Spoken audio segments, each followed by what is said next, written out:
On my 25th birthday, my parents finally told me I was adopted, then said they'd only kept me for the benefits. They thought they'd destroyed my world. I smiled and told them my birth family was already there. The moment they turned around, everything changed. Hello everyone, my name is Olivia. I'm 25 years old, and on what should have been the happiest birthday of my life, my parents looked across a restaurant table and told me I had never really been theirs. Not in anger, not during an argument, not after years of family conflict. They told me over birthday dinner, between the appetizers and dessert, as casually as if they were discussing the weather. If you'd asked me that morning whether I believed I had a normal family, I would have said yes. We weren't perfect, but whose family is? Looking back now, the signs had always been there. I just didn't understand what they meant. I grew up with two younger brothers, Ethan and Caleb. My parents always insisted they loved all three of us equally. From the outside, it probably looked true. We took family vacations, celebrated birthdays, decorated the Christmas tree together every December. But there were little moments that never quite made sense. When Ethan turned 16, my parents surprised him with a brand new pickup truck. When Caleb turned 16 2 years later, he received a brand new SUV. On my 16th birthday, Dad handed me an envelope with enough money to pay for my driver's education classes. You'll appreciate it more if you earn the car yourself, he said. I smiled, thank you, because I truly believed they were trying to teach me responsibility. When my brothers graduated from high school, my parents paid for their college tuition. When I graduated at the top of my class, they congratulated me warmly, then explained that I'd need student loans because the family budget had changed. I accepted it, worked evenings, graduated with honors anyway. Sometimes life simply isn't equal. I understood that, or at least, I thought I did. After college, I became a financial analyst for an investment company in Denver. The work was challenging. The hours were long, but I loved solving complicated problems. Slowly, I built a life I was proud of. I rented a small apartment, adopted a rescue dog named Charlie, started saving for my first home. Every accomplishment felt earned. Still, there were moments when I couldn't ignore the difference between my brothers and me. Every Sunday, my parents invited everyone over for dinner. Mom always made my brothers' favorite meals. If I happened to mention something I liked, she'd smile and say, "We'll make that another time." Another time rarely came. Family photos lined every wall of the house. There were dozens of pictures of Ethan and Caleb playing baseball, graduating, receiving awards. There were pictures of me too, just fewer. I convinced myself I was imagining it. After all, they were my parents. Why would they treat me differently? Then, 6 months before my 25th birthday, something unexpected happened. I needed a copy of my birth certificate for paperwork related to a professional certification. The state records office couldn't locate the original document under the information I'd provided. The clerk politely suggested I contact the county where I'd been born. That conversation led to another, then another. Eventually, someone accidentally mentioned sealed adoption records. I laughed. "I'm sorry, I think you've confused me with someone else." The woman became very quiet. "I'm not allowed to discuss confidential records." But, she hesitated.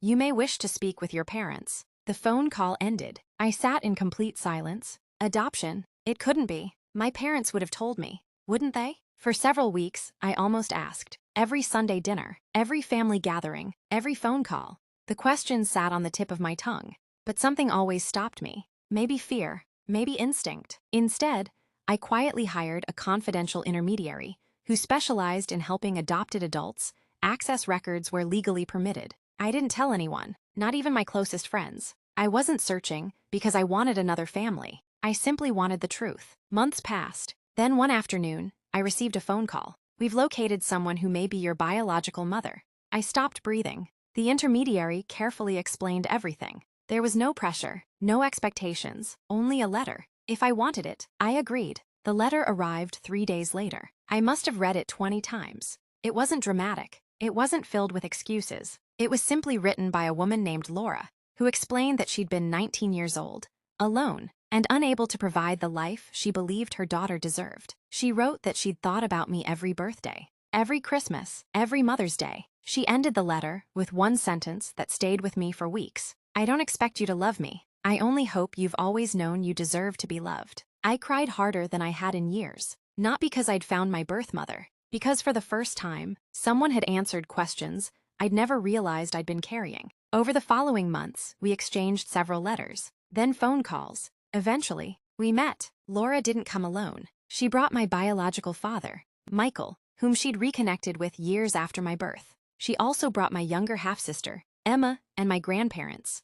No one expected me to call them family. No one asked me to choose between them and my parents. They simply wanted to know me. Slowly, I got to know them too. I kept all of it private. I wasn't angry with my adoptive parents. Not yet. I still believed there had to be an explanation. Then my 25th birthday arrived. Mom insisted on taking me to dinner. Just the three of us. She said, "We have something important to tell you." I assumed they were planning a surprise. Maybe helping with a down payment on a house. Maybe announcing an early retirement. Never, not even once, did I imagine what was actually coming. The restaurant was elegant. Quiet, soft piano played in the background. Dad ordered a bottle of wine. Mom smiled through most of dinner. She seemed unusually nervous. When the waiter cleared our plates, Dad folded his hands. "Olivia, there's something we've hidden from you." I looked at both of them. "What is it?" Mom reached across the table. "We've decided you're old enough to know." My heart began racing. Dad took a slow breath. "You were adopted."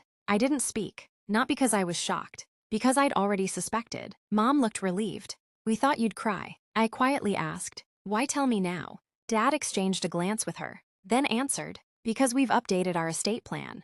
I frowned. What does that have to do with anything? He slid a folder across the table. Inside was a copy of their revised will. "We've decided everything should stay with the boys." I stared at the pages. "You've removed me." Mom nodded.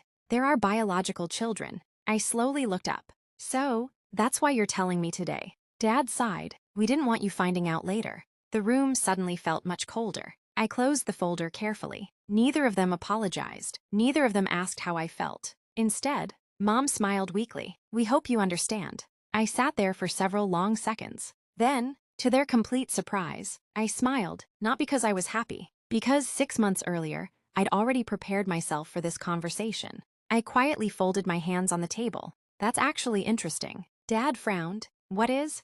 I looked past them for just a moment, then back into their eyes. "Because I found my birth family 6 months ago." Neither of them moved. I continued softly, and I glanced toward the dining room behind them. "They're having dinner here tonight." Dad frowned. "What?" I smiled gently. "They're sitting 3 tables behind you."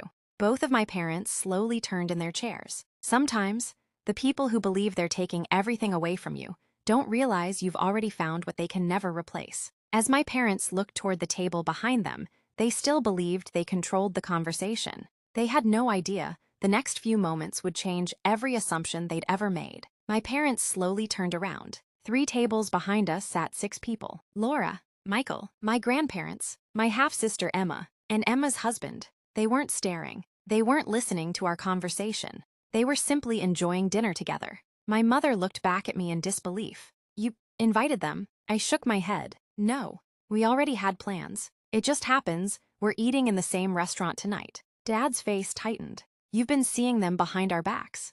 "For 6 months." Mom's voice trembled. "How could you do that without telling us?" I looked at her quietly. "You kept my adoption a secret for 25 years. Neither of them spoke. For the first time that evening, they had no response. Dad cleared his throat. "You should have talked to us." I wanted to, but every time I tried, something told me you weren't ready to tell the truth. Silence settled over the table. Then my mother quietly asked, "So, they know about us. They know everything. And what did you tell them?" "The truth.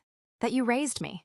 That you gave me a safe home. That you helped me become the woman I am." Mom looked surprised. "You didn't speak badly about us." I shook my head. "No. Because despite everything, well, you were still my parents." Her eyes filled with tears. Then Dad looked at the copy of the will lying on the table. "I suppose you think we're terrible people." I answered honestly. "I think you're people who made a heartbreaking decision. But not because you adopted me. Because you waited until you were removing me from your estate to tell me." Neither of them argued. Because they couldn't. They knew it was true. Just then, I noticed Laura looking toward our table. She smiled politely, not wanting to interrupt, just checking to make sure I was all right. I smiled back. Dad followed my eyes. "Is that your birth mother?" "Yes." He stared at her for a long moment, then quietly said, "She looks nervous." "She is." "Why?" "Because she doesn't want to make this harder for me." That answer seemed to affect him more than anything else. After a long silence, he quietly asked, "Would you like us to meet them?" I thought about it, then nodded. "If everyone is comfortable." I stood first, walked over to Laura's table. She immediately stood. Everything okay? I smiled. I think so. I looked around.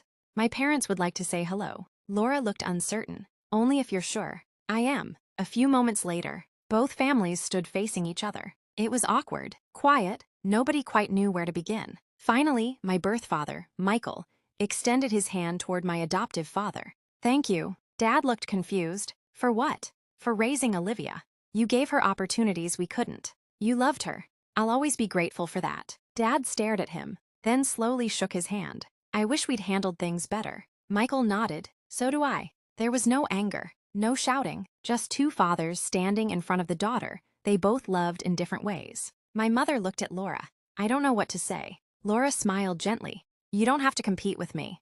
I'm not here to replace you. Those words seemed to break something inside Mom. She covered her face. I was afraid that if she found you, she wouldn't need us anymore.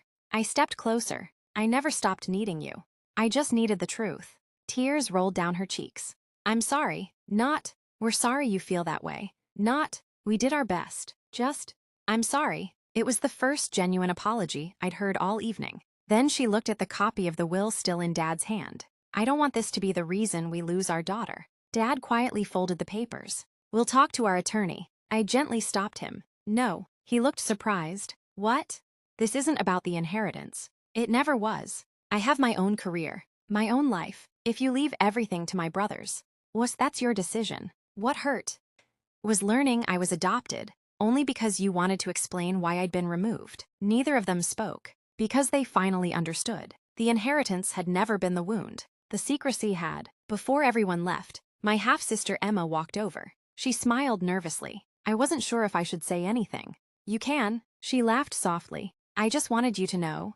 I've always wanted an older sister. Without thinking, I hugged her. For a moment, both families simply watched. No jealousy, no resentment, just a quiet reminder that love doesn't have to be divided to be shared. Epilogue, soft piano becomes lighter, carrying hope instead of uncertainty. It's been almost 5 years since that birthday dinner. I now have two families, not because one replaced the other, because my heart turned out to be much bigger than I'd ever imagined. Laura and Michael never tried to make up for lost time with expensive gifts or impossible promises. Instead, they showed up. Sunday lunches, birthday calls, ordinary conversations. They earned a place in my life one day at a time. My adoptive parents eventually told my brothers the truth. They had never known I was adopted. Both of them were shocked. Neither of them cared. To them, I'd always been their sister. The will was eventually rewritten, not because I asked, because my parents admitted they'd allowed fear and guilt to shape a decision they no longer believed was fair.